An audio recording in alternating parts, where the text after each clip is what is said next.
Hello, welcome back to Shit They Don't Tell You. I'm Nikki Limo, and this is Steve Green. That's what everyone calls him. Some people call and me that's that. only what they call him. Some people call me that. They don't call you anything else. They call me a lot of other They things. only call him Steve Green. Oh yeah, sometimes they call you Nikki's husband. That's true. Or the guy, the Taste Tuesday guy, I get that. Yeah. Yeah. Which is tight. But I also get a lot of other killer nicknames. I've never heard them. Oh yeah, you have. No, I don't think I have. And you're jealous. It's fine. Well, anyway, What's cool about my nicknames though is that you can't force a nickname. Like nicknames are given to you. People are like, he's Nikki's husband, so we'll call him Nikki's Nikki's Iceman, husband. Miracle Man. That's what's up. Nikki's husband. So Who are shout those out people? to those people. Oh, you've met them. But no, who's the Iceman? In a way, I think I understand exactly what you're saying. Oh, okay, cool. I was asking a question, so I don't know what I was saying. Anyway, today's topic is about some actual shit they don't tell you that I really think they should, because sometimes the shit they don't tell you, you think they're not telling you because maybe it won't happen to you. And then it happens to you and you're like, what the fuck? Is there a manual or something I could read to get out of the situation? Well, there is. And today I'm talking about getting sued, which I never thought would happen to me. Nikki's your manual. I really only thought, I'm not really a good manual because I can only speak from my personal experience about getting sued. That's a pretty good manual. And there are many ways to get sued, many reasons to get sued, and that's how lawyers and attorneys and the justice system stay in business, because they have this whole language that they don't teach you about unless you go to special schools for it. And then when something happens to you, you're like, I'm dumb. I'm a dumb, and I don't know what to do now because I'm dumb. True, but out of all the love in the world and respect to lawyers out there, man. Yes. That shit's hard to understand. On purpose. Of this shit, well, no shit, dude. Yeah. Some of that's written in yield English. I'm like, oh, forget it.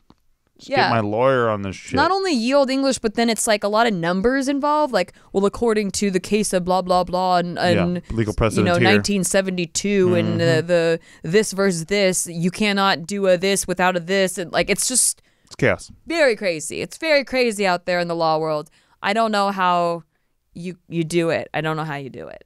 But my point is, I was in my mid-20s. I was broke as fuck, AF.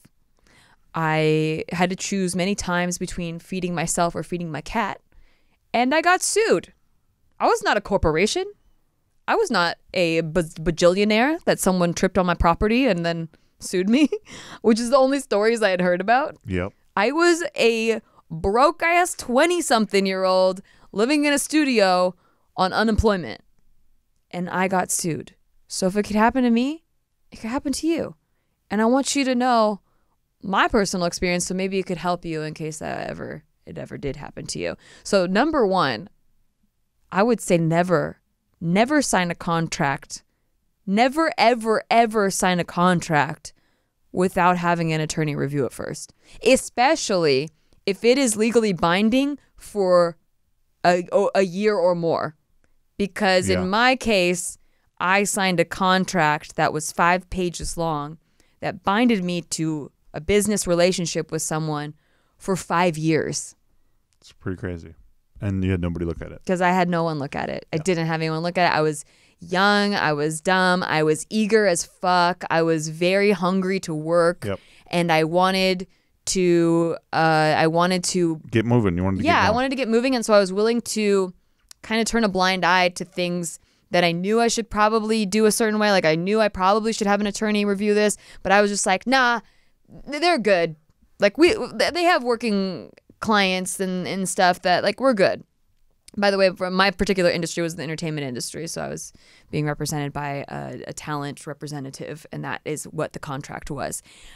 Anyway, 3 years later, fast forward, I'm stuck in this 5-year contract, and I don't like it. Like we are not getting along business-wise.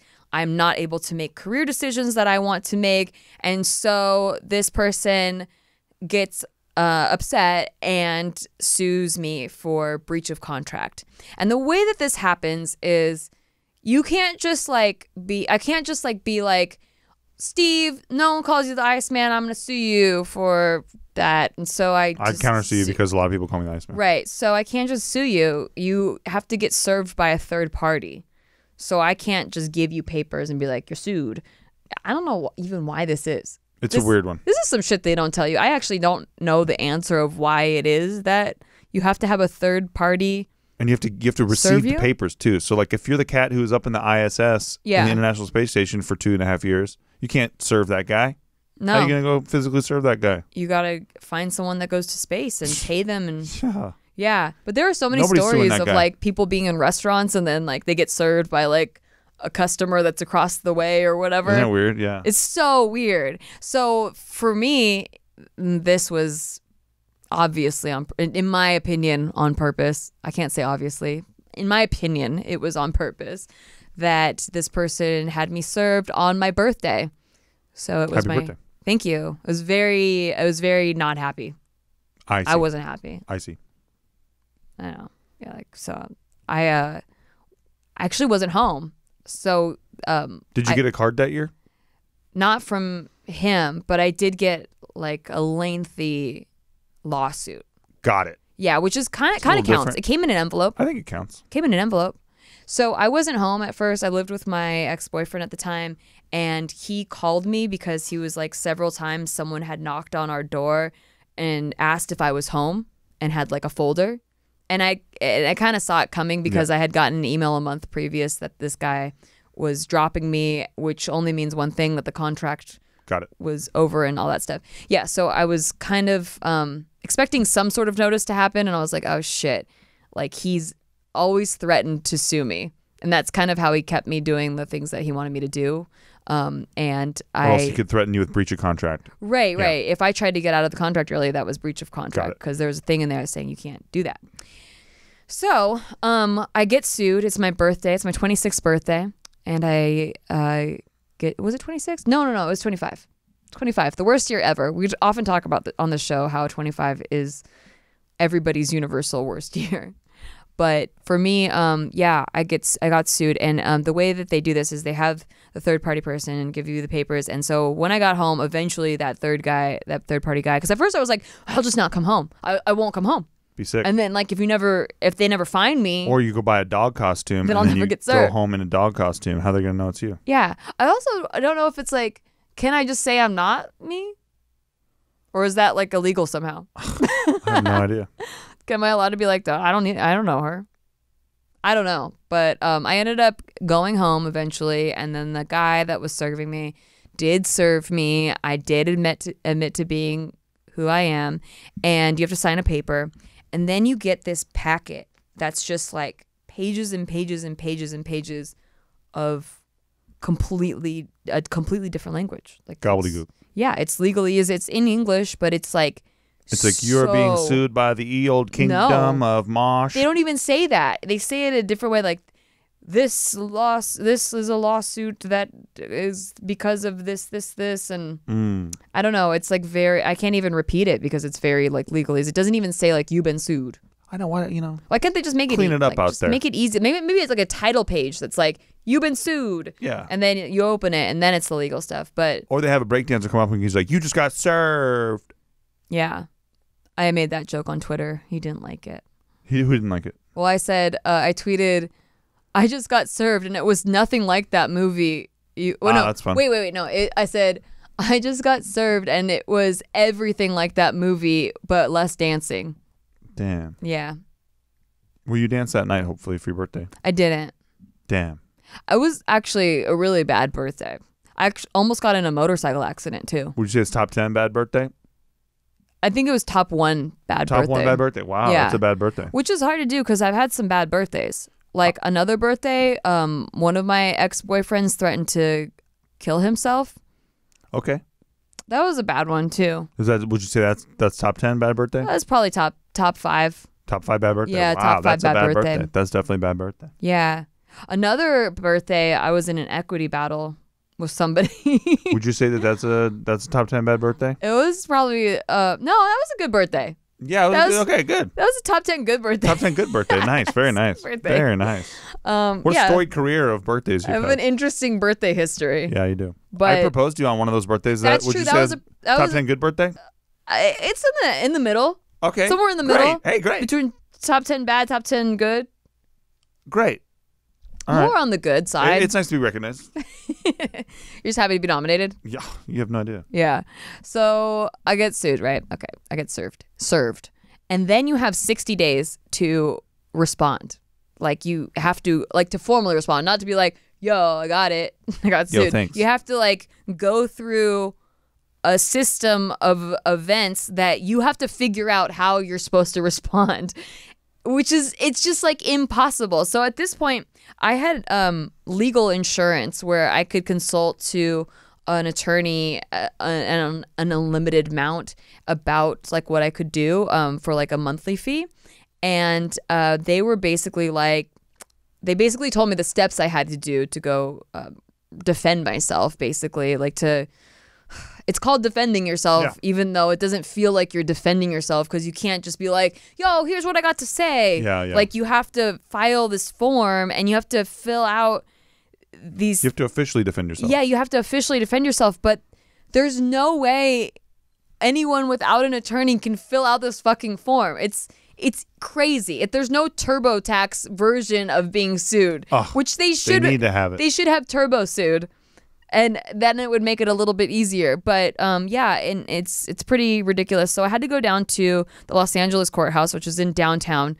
And first of all, you have to pay like $20 for parking. That's for sure. Fucking blows. At least. And I had to go to this courthouse several times during this period. To fill out various forms, or there were deadlines on certain things that you have to fill out. This area in my life is kind of a blur, which I'm going to try to help you out as much as I can. But there was a lot of crying involved, and a lot of like the amount that I was being sued for was more money than I'd ever seen in my life. And it's more than you're losing in mascara by having to reapply every day. Yeah. And so I didn't know how I was ever going to come up with this money. So I couldn't just get out of it that way. I couldn't just like pay it. Or settle or whatever. Yeah, well, that's different. We'll get there. Right, but paying it would be just like, hey, get out of my life. Right. Yeah. So I did, like, it was thousands and thousands and thousands of dollars. And I had no job. I was on unemployment. Like, I didn't have any way of paying that. So I was like, I could sell my car and then, I don't know, maybe I could write an IOU or something. I just wanted it to go away because also my birthday is in November. So it's right before all of the holidays. So I had Thanksgiving and Christmas that I was just a mess during because I didn't know how I was going to make this happen. So I go to the courthouse and I get the form that you're supposed to use to defend yourself. And it's $300 just to file. And that's only if you qualify for being broke. Like if you're not in this lower income bracket, you can't just pay $300 to file it. You have to pay like some other crazy amount. So anyway, I bring back the form and I'm like, I don't even know how to fill this out. And then I go to Thanksgiving and luckily I have an uncle who is an attorney. He's not an entertainment attorney, but he has dealt with lawsuits before. And so because he is my godfather and my uncle, helped me in a huge way because I was just ready to just write no across the whole form and send it in because I had no idea where to even start. And he's like, this is a lot of work, but let me take care of it. And this is like for all of your birthdays and Christmas presents I've ever missed in your whole life, which was a lot in my defense. Yeah. In my defense. He skipped a couple. But he did not have to do that. And I'm so eternally thankful. So he ends up taking this form and he asks me about the whole experience that I had with this person and finds out that I actually have a good counter argument to like countersue. So he files this whole defense and we countersue this person. So now this person is forced to come together and have a settlement type of situation, like a mediator type situation. So him with his attorney, me with my attorney / uncle, and we sit down in a room and try to compromise so we don't go to trial because he had thought that you would just fold. Yeah, because he knew I didn't have money for an attorney. I had said many times I don't have money for an attorney. He knew that he had the best attorneys, or he constantly told me that he had the best attorneys. Yeah, and he also told me, like, he was kind of, he was really, really into the trial process. It was almost like a game to him. Like, he was really into the O.J. Simpson case. And he was one of the few people that would tell you that O.J. Simpson was innocent. And here's why. Because he knew how to fight it in court and all this stuff. So he has to be innocent. So he was very, like anytime anyone would talk about O.J. Simpson being guilty, he would, like, full arm swing and be like, what? Why would you say that? The man is innocent. Wow. He got to, like, and tell you all the reasons why he's innocent because of the way the trial went down. And specifically that way. And he was a huge fan of the Buffalo Bills. Cotner's, what was that guy's name? The Cotner, Kardashian and the other guy. Oh, Robert Shapiro? No, the other guy. Cochran, Johnny Cochran. Cochran, yes, he was a huge fan of Cochran. So he would like study the way these trials went down, and he was like, that was what made it scary. Is that I feel like he almost wanted to go there. I can't speak for him, but Understood. I felt like he got a little tickle. He kind of like saw it as like a sport. Mm-hmm. So we go to this settlement thing and this mediator session and to work out a settlement because I'm suing him, he's suing me. My uncle attorney says that basically if I did have enough money to go to trial, that he thought my case held a lot more water than his case. But the problem was I didn't have that money to go to trial. So we really did have to reach a settlement in that room.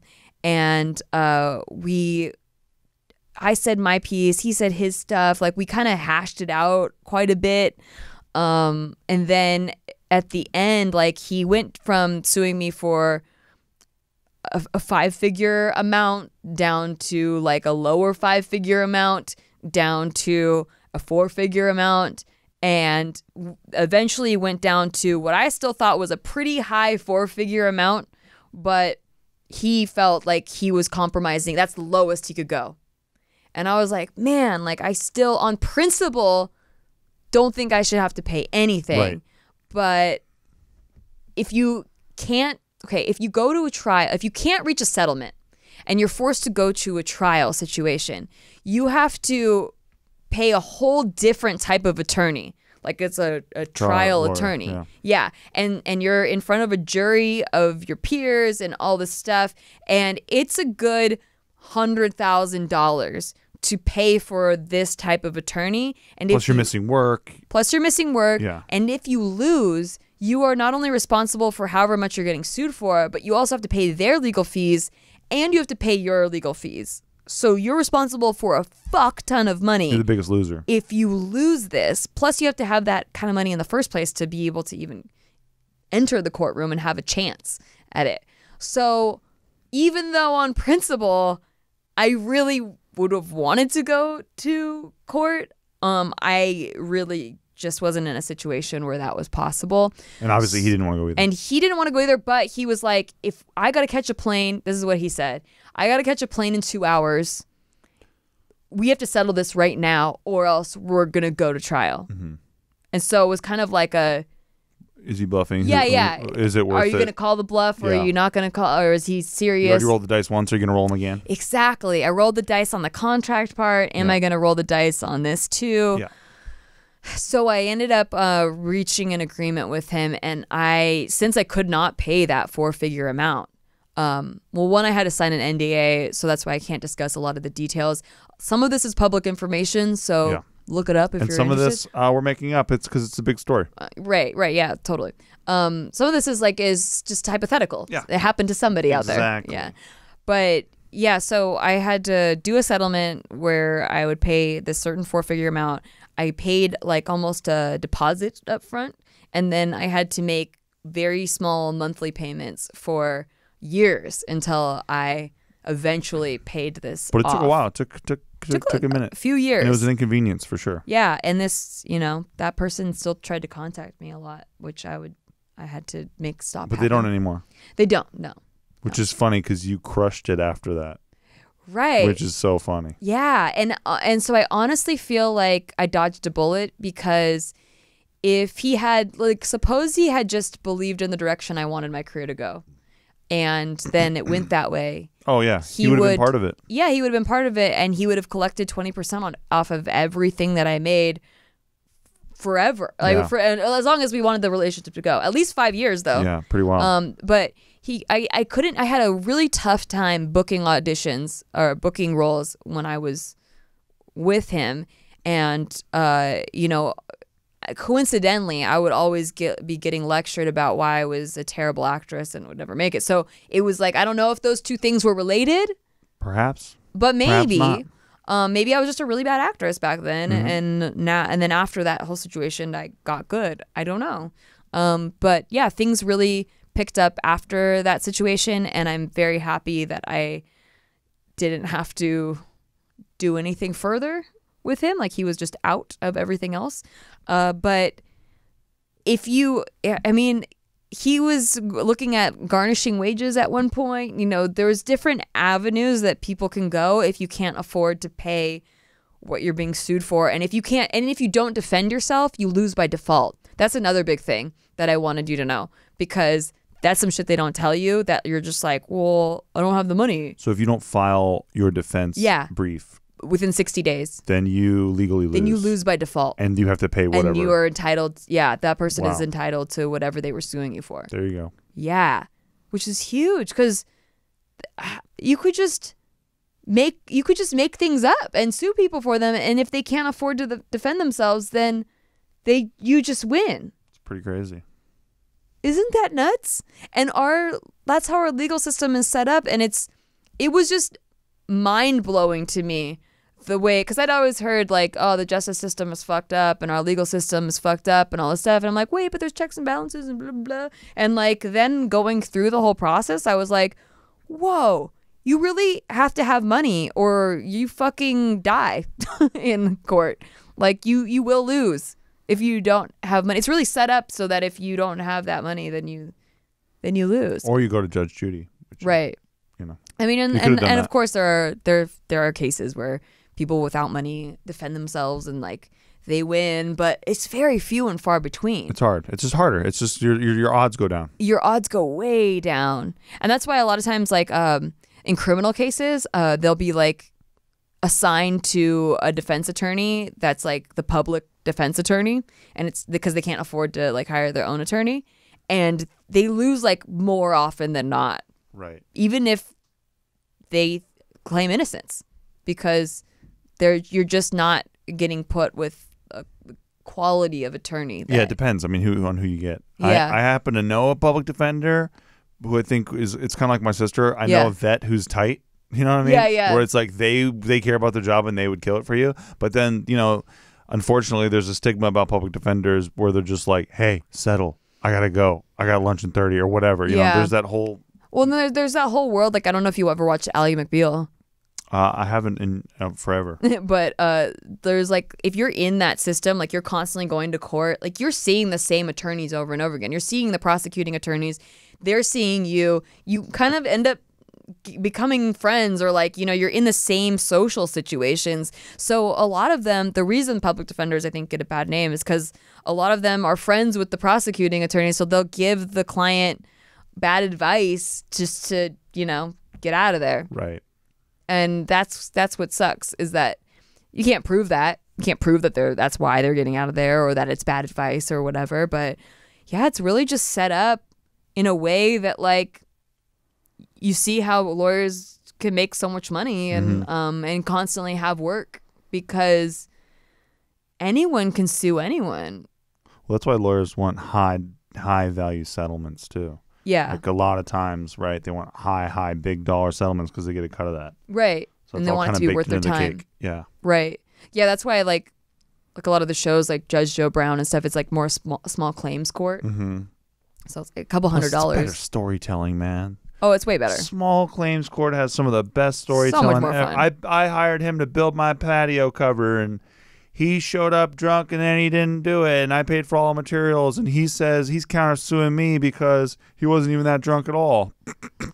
Yeah. It's the best shit, man. Oh, I used to be so when I was like in between work, I used to do jury work. So there's this there, but not okay. So it was all those shows, but like, so the vast majority of the people in the jury for those shows are hired extras, and they get paid $40 a day to sit in the audience. But there's 3 girls on the Judge Joe Brown show, and I don't know if this is still the case, but they select 3 girls like private, like with a different company. Like, it's not the same extras casting as these people over here. It's like a select from agencies and headshots and stuff to get 3 actresses to sit in the audience, and they get paid $250 for the day. They're treated as main cast, like you have lunch with Judge Joe Brown, like you're in the catered area, like you're part of like the production crew while all the extras are over here eating. Yeah, that's tight. So I used to work as like they call them Joe's hose though. What the fuck are you talking about? Because there's 3 like pretty girls, like young 20s pretty girls that they hire to sit in those places to keep the audience at home like looking. Oh, so they watch the show more. Yeah, wow. yeah. So it's like attractive people in the front row. And so you have to be, you have to be paying attention the whole time. You have to be engaging, you have to be smiling, you have to be booing, you have to emote. Like, you have to be there the whole time. Whereas like the people back here, they can be like nodding off and stuff because they're not on camera all the time. But yeah, I used to do that. So I heard a lot of stories. I think we just found a nickname for you. What? Joe's Hose. That's been found. Joe's Ho.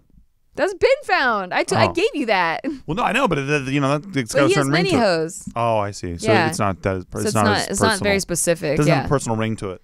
Right, but I'm just saying that I got to hear a lot of really funny stories. Did you have lunch with Judge Joe Brown? I did, many times. How was that? It was great. He's awesome. What did he do?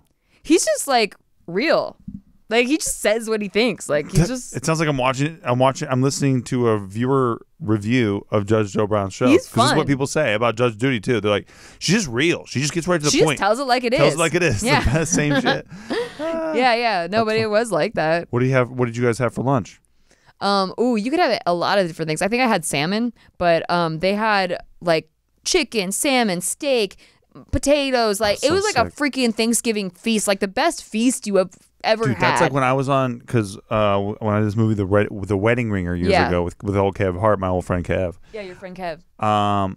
Same shit, man. It was a wedding feast. It was like the best wedding you've ever been to. Yes. And that was for lunch every day. Every day. And people complain about it too. Like, that's true. Why do they give us all this? You know why they do that? I have a theory about that. They do that because they want to be better than that, even. Yeah. So that you're around them and you're like, this is the sickest shit I've ever seen. And they're like, oh, it's missing the fucking sea salt crackers, bitch. I got my thing in my trailer. I have a different thing. And then you look at them and go, whoa, they're too good for this. Yeah. This, the best thing I ever saw. Like, every dessert you could ever imagine is there, too. It's, like, insane. That's how it was, man. That's how production crews get fat too, because it's just so well stocked with like the best food of your life. Even if you're doing 10,000 steps a day, you're not walking off the cheesecake from lunch, man. And even if you like ate decently at lunch, the crafty in between, like every hour, the crafty gets switched out. Craft service, which is like food in between food, and the union craft service table, because it's like union and they have like a representative check on it all the time. There's like bomb shit there. There's like the best snacks, and like one movie I worked on recently last year, like they had a fondue pot at the crafty service table. Listen, so like you're just eating fondue in between takes. What other show could you listen to in all of podcasting where you hear about the terrible plight of getting sued and feel hungry in the middle of it?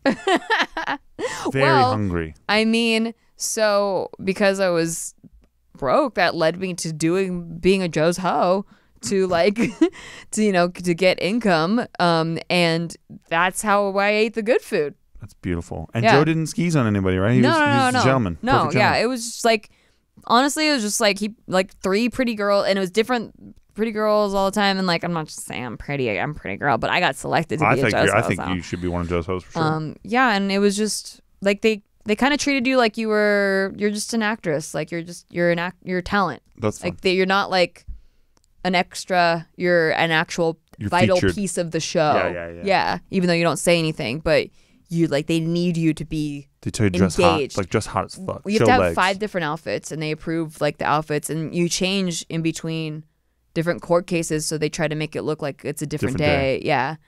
Or maybe you're a different person. I like how these hot girls just want to go to fucking court and watch a bunch of small claims court shit get settled. It's so funny. Yeah. The conceit of it all. And they have you go to hair and makeup and everything. Like you're treated like talent of this show. Wow. Yeah. It's so interesting. They should involve you guys in some way. Like after a court case gets decided, Judge Joe Brown should start shooting you guys with super soakers or something. Like that's I don't. It wasn't that kind of hoe. Missed opportunity. Like we're wearing business casual attire. You can get those pretty wet. That's what I heard. Have you tried? That's what I heard. Yeah. So I don't know. After getting sued though, I kind of had, I think, a healthy PTSD from it because I would say it carries to this day. yeah, like I'm extra careful of everything I sign. I always And you should have, be too out there. yeah, I always have, even if it's like a 1-page agreement, like a basic standard agreement. And people always say this. They'll always be like, "Ah, it's just a standard agreement."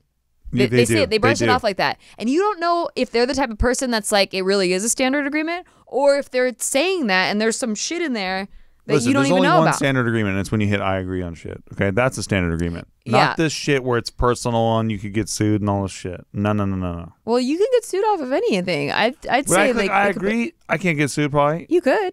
You don't know. Well, I sure hope You not. agreed. Well, I am worried, and I'm going to check on that during the break, and after this, we'll be right back.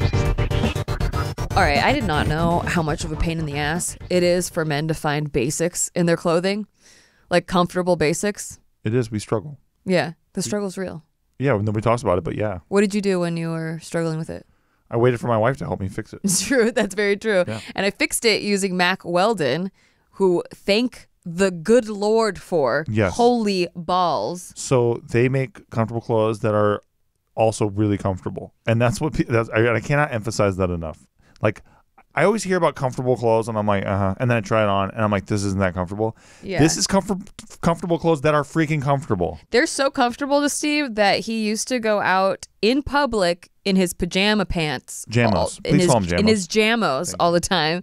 And I would try to buy him other pairs of pants, things that would replace these pajama pants so we could both be seen in public in the same picture.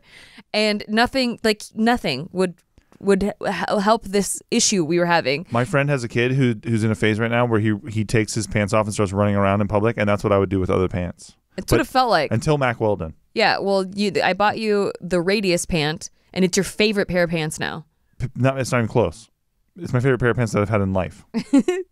I do how feel like comfortable I'm they are. your mom of the kid that takes off the pants. Right? Because I'm like, finally, I found him pants he won't And take then, off. oh, nope, there he goes. Yeah, I thought those were the ones. The Radius pants aren't coming off. Yeah, so Mac Weldon's better than whatever you're wearing right now. I guarantee it. Mac Weldon is a premium men's essential brand that believes in smart design and premium fabrics, which is probably why you felt so good in your Radius pants. I guess. Yeah. And if you are interested in feeling just as good in a pair of pants that look great, by the way, they look Yes, really, that's really the good. trick to they it, right? look good and they feel good. You can get 20% off your first order by going to macweldon.com and entering the promo code STDTY. Again, that's macweldon.com and entering promo code STDTY for 20% off your first order. This is the Steve Green personal guarantee on it. If you get these freaking Radius pants, it is a freaking dunk. It's true. I'm never shopping anywhere again, to be honest, for him. What more do you want? Nothing. Go get them. That's it. That's all I wanted. That's it. Thanks, Mac Weldon. Yeah.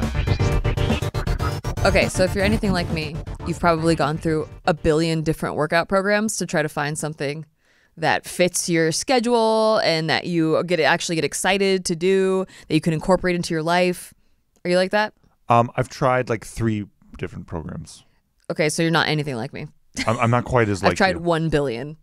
Damn. 1 billion. Yeah, I haven't No, gotten I there. haven't tried that many, but I've tried a lot because I just have a crazy schedule, and every time I found something I liked, I felt like my schedule would change and then I couldn't do it anymore.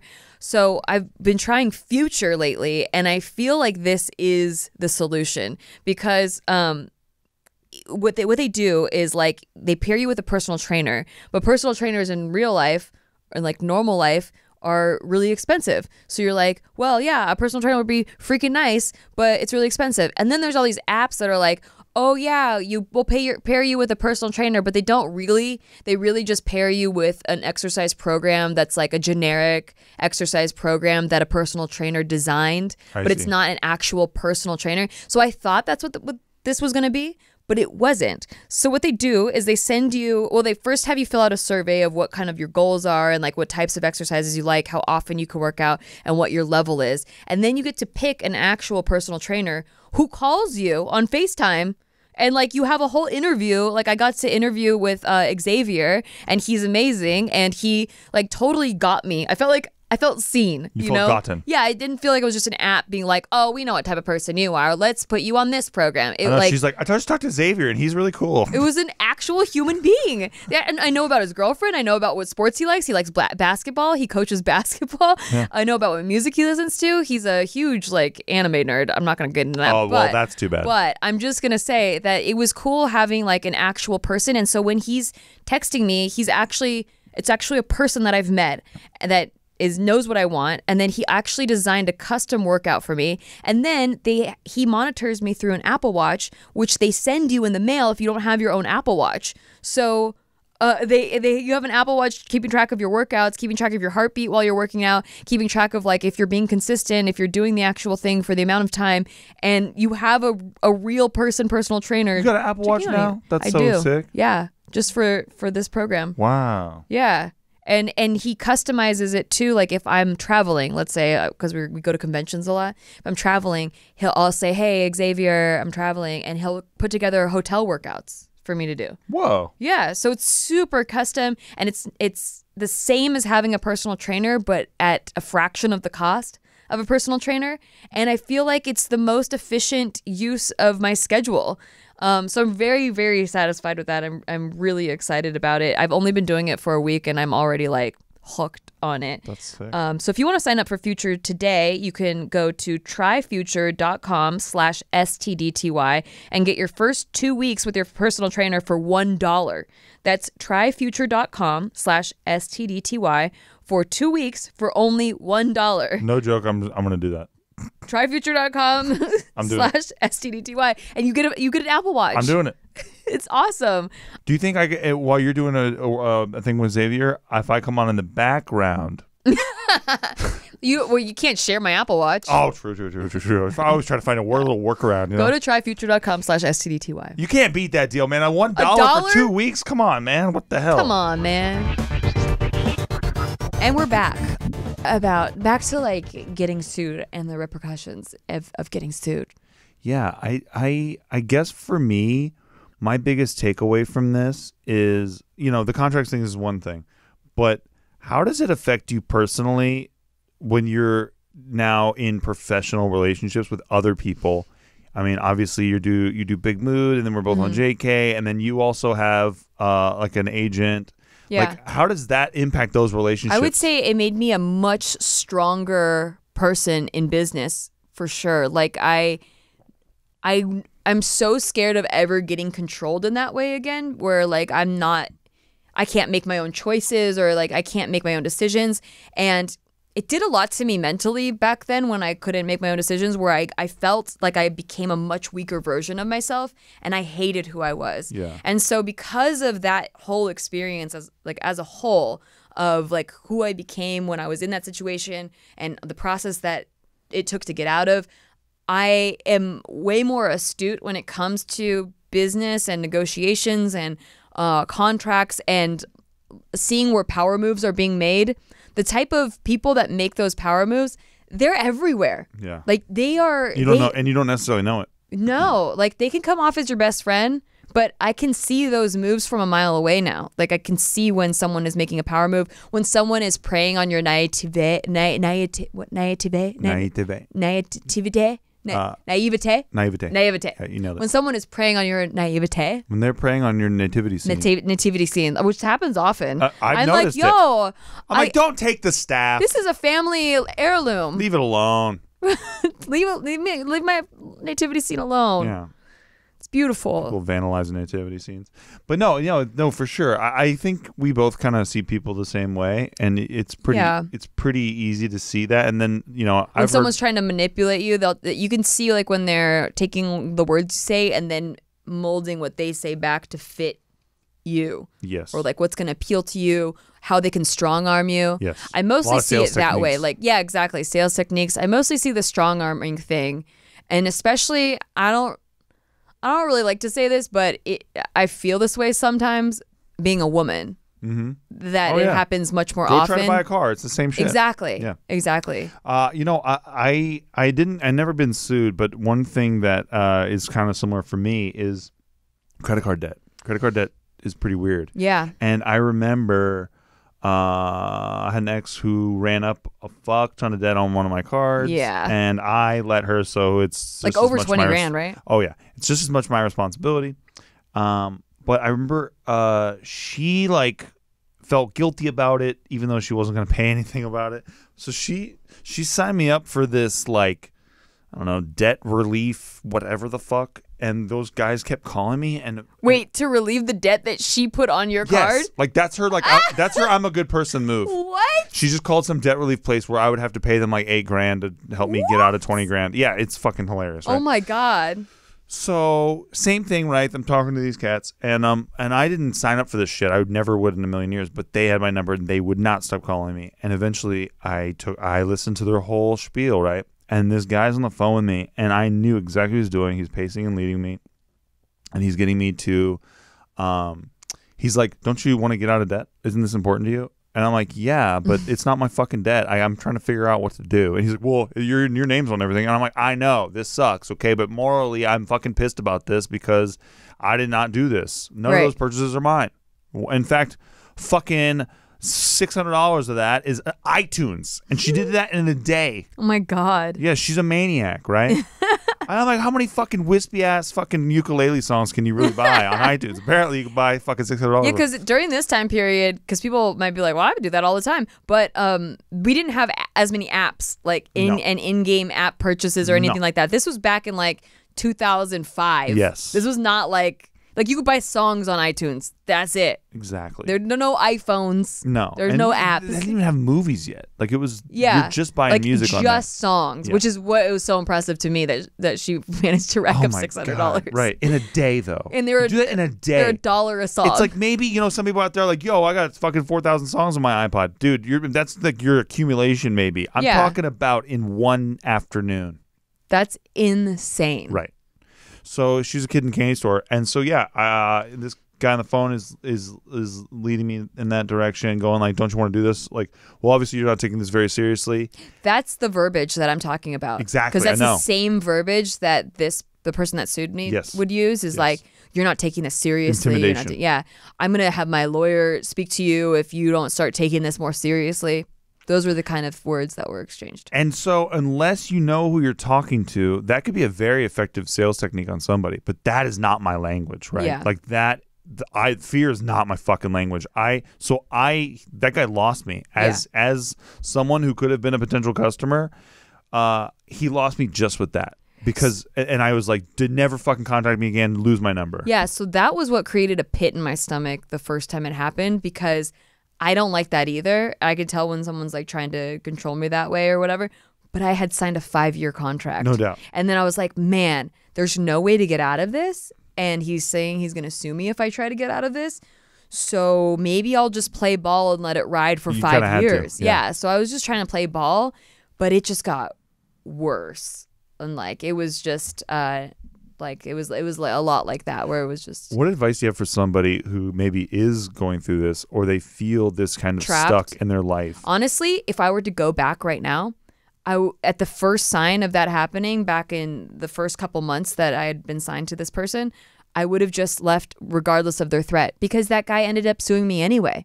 Right. So it's like, you can try and play ball, but they're gonna control everything you do. So you might as well be free and let anything happen. Less miserable. Yeah, because they can still do that thing to you. Even if they say they're not going to do that thing to you, they could surprise, people lie. Right. And they could do it anyway. So if I were to go back in time, I would have just left in the very beginning. What was the darkest day you had during this? So at that time, I had been working with Maker Studios a lot when they had just started. Like they were still the station. They didn't even have an office yet. They were like at Shay Carl's house and stuff. And I loved working with them. And we got to do so many fun sketches together. And there was this one show that they wanted me to star in with Kasim G. And I really liked Kasim G. And I was not allowed to do it because of this manager. Right. And they like basically threatened to sue me if I did the show. And then that after that, it started happening with everything. Like I wasn't allowed to be in sketches anymore. I wasn't allowed to do music videos. I wasn't allowed. One time, this really popular headliner comedian wanted me to play the female lead in his movie. But it was like still, they were very low budget. So I would have to like basically do it for free. Wow. But I hadn't built up a demo reel yet. Yeah. So it was an opportunity for me to say I'd been a lead in something I could put on my resume. It was with a very well-known comedian. So it would be good demo reel footage, like all this stuff. It would have helped me tremendously. And not only was I not allowed to do it, but the manager basically burned that bridge, like didn't do it in a way where I could continue having relations with those people.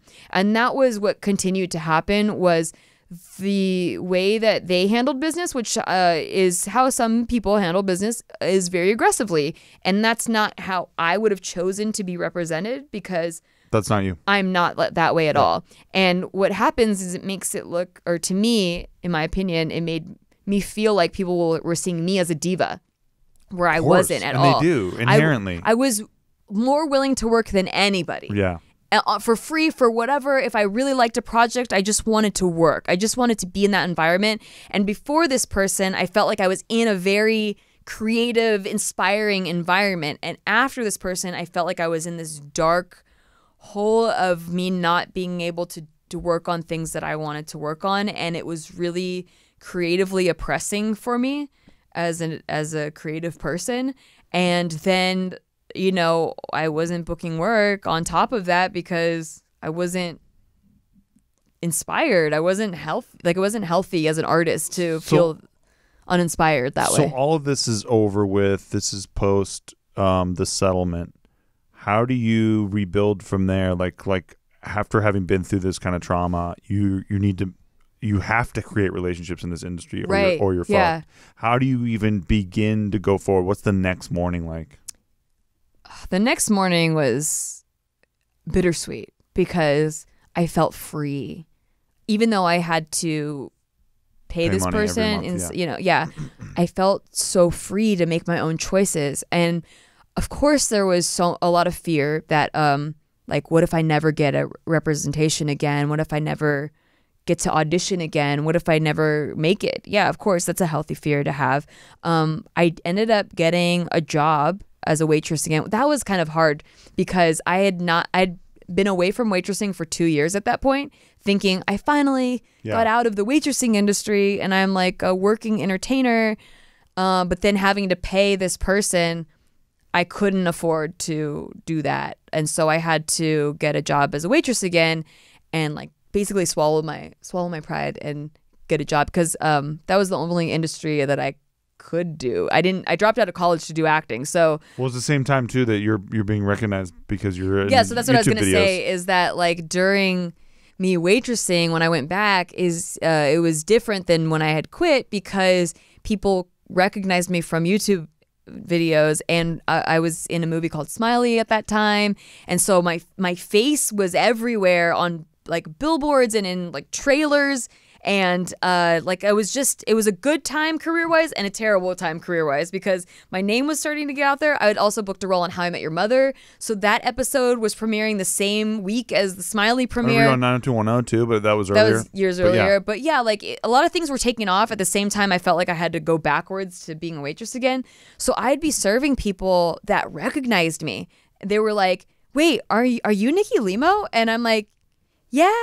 Hey, you want those hash browns? Yeah, like they're like, oh my god, I watched all your videos on Totally Sketch and stuff, and can I get a picture? And then would take a picture with them in my waitressing outfit and then continue serving them. Those are rare memorabilia now. Yeah. You will not see Nikki in a waitressing outfit. It was very humbling. Yeah, yeah. I had to watch my episode of How I Met Your Mother in the restaurant while I was serving. Oh, you're kidding. They were playing the episode while I was serving tables. Did you indicate to other people? Yeah, That's funny. Because I asked my manager, I was like, because they regularly played whatever program people wanted to play, and there were tons of TVs in this restaurant. So I told my manager that my episode of How I Met Your Mother was coming on that night, and asked if like one of the TVs could play it, and they were cool. They did it. Good thing it wasn't a sports night. Yeah, true. Because those are, I mean, you want to change the channel on a sports night. It would be impossible. Especially a sitcom that you can't even hear. It's interesting too, because this particular restaurant that I worked at, they really prided themselves on their employees becoming popular in the entertainment industry. I forget who it was. What? Yeah. That's wild. What's her name? Kate. She was really popular for a long. She's still probably pretty popular. Kate, what's her name? Bosworth? I can't remember. It was one of the Kates. There's a Kate out there. Kate Middleton? No, she's the future queen of England. No, not her. Who was the one that was in that commercial, the Game of Thrones commercial? But she's not in Game of Thrones. I don't hell of a remember. Trivia question. All right. So there was someone that got really famous that the owner had discovered, and she used to work at that restaurant. I see. And they had like tabloid papers everywhere. They had B-list celebrities coming in all the time. They Mario Lopez filmed recorded his radio show in the restaurant. Terrible. There was like a radio booth, and he like did his show there. Like they liked having that celebrity culture, so they like were really kind of stoked that one of their servers like had. That's cute. Yeah, it was kind of cute, but very humbling too, because it's like no doubt I have ketchup stains all over my fucking shirt, and then I also am on the TV show right there. Right. So yeah, it was a very interesting time. So it was very humbling, but I felt like I was on this new page of like, if you let that person stop you from your dreams, like if that incident stopped me from getting to my dreams and my goals, then they win. Then they really win. Then it's not a settlement. True. They really fucking won. They really robbed me of everything that I had. So that motivated me to not let that happen, to do whatever it took to get to make it, to like make my own pathway. Yes. And I didn't know how it was going to happen, but I knew why. I knew why I needed to make it happen, because I couldn't let that guy win. Beautiful. And so it was a motivator. Yeah, it really was. So if that meant going back to waitressing, then I went back to waitressing. And then during that waitressing time, I got accepted to the YouTube Space program. I was one of the first creators to get accepted there, like their guinea pig area. And then that's when I wrote a whole series.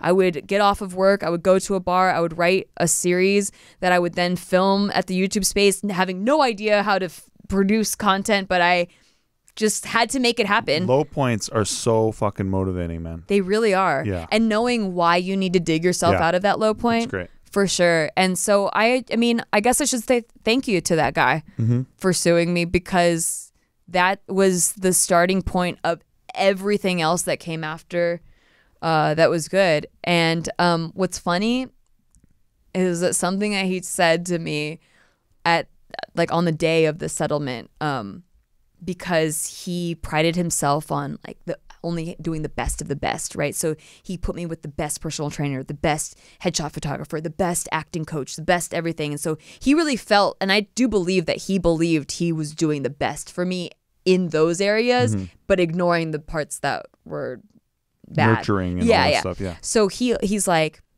well, you can't deny, and none of my clients can ever say that they wait, you have to say that you left me better than when I found you, or something like that. He goes, all of my clients have left me better than when I found them. So basically saying that he made them better. Right. And I would have to say that that was true, but not because he made me better, but because you wanted to beat him. Yeah. You know, we had man, I suck at names. I'm so sorry. Guy who wrote God, we had him on the show. He was the author. Mark Manson? Mark Manson. We Yeah. had Mark Manson on, and love this is him. exactly what he was talking about when he was on the show. And some people didn't like that so much. Yeah. Because people hate to hear that you can win, or that adversity or conflict drives people to victory. Yes. But that's exactly what this is about. Like, this is something that is so deeply personal to Nikki.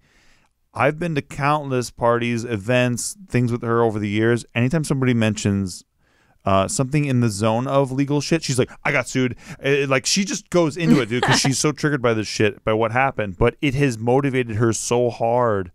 Like, and that's what he was getting at, right? Mark Manson. Yeah. Life can be a pretty boring, flat road.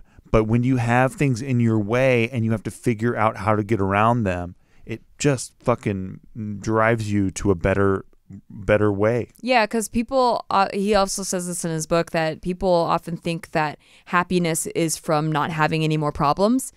But you're always going to have problems. And actually, happiness comes from being able to solve problems. So the more problems you solve, the happier you are. People are actually really bored when they don't have problems.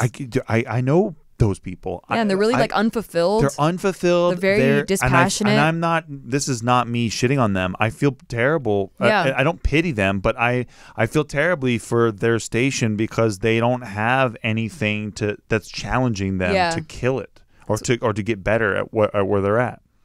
And so if you can take away anything from all of this, it's look at this chick, man. I'm so proud of her. Aww. She has crushed it in ways that most of you don't even know. And we'll never know. But yeah, it's all because of something like this that she decided not to let be shitty. Yeah, but if you could prevent it from happening, I'd say definitely prevent it from happening. Yeah, don't just sign anything because you're like, well, Steve Green told me to face adversity. Yeah, I gotta get into this. I gotta get head first into this adversity. Never mind. I'm out of the advice business. No, whatever it is you're going through, you will get stronger by making yourself overcome it. Exactly. For sure, 100%. So we like to do this thing on the show, Nikki, where we give a final thought. Yeah. And just sum it up for people. What would you say your final My thought? final thought: always, always, always, always, always have an attorney review your motherfucking contract. Love it. How My about you, final Steve? thought is that nicknames are earned. Yeah, maybe one day. They're not just like arbitrarily created. You think one day you'll have one? Oh, I got quite a few. Huh.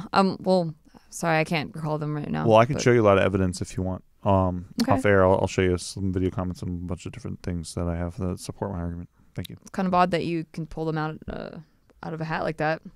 Why is that odd? Evidence is odd? No, evidence is not odd. It's just the fact that you care. It's obviously you care so much about these things that you have them on files. Oh no, it's things that people gave me. My nicknames are something that people gave me. I don't. It's not about me. Bestowed upon you. Yeah, that's what happens. Oh, okay, cool. Yeah, That's a great final thought. Thank you. And you're gonna say Joe's hose out? No, I will not be saying that. Can you just try it? It's not very unique to me. Okay, I see. Joe's Hode number 73 is out. Hey, that's better. All right. That's better. It's the start of something. We'll see. Number 73. Woo! Well, also subscribe so you don't miss any of us, and rate us 5 stars if you want. It helps so If you much. You have want. no idea how much it helps. And if you also, don't want, you should also rate us. And if you're watching this right now, do you know how much it would help us if you also downloaded the show on your phone? Yeah, just have it. It helps the show to download the show. We just found this out. Yeah, we just found this out. Well, if you want to see us possibly visit your city in person, it really helps download the fucking show. Get your mom's phone, download the show on her phone. Okay, get her credit card. And then, and buy yourself something nice for that. Buy yourself something nice. They don't have to download. No, I'm saying you can get your mom's phone and you can download our show on it, and then also get her credit card. Get yourself something nice with her credit card. Oh, that's sweet of you to go on Amazon, use her account. Give permission for. Yeah, I just think that gives you a little boosty, little incentive. Your mom could sue you for that, just so you know. But now you know what to do. Now you know exactly what to do. Yeah. So there you go. And also, thank you so much to our Patreon group and to people in our Discord. We love you guys, and we will be talking to you soon. Peace.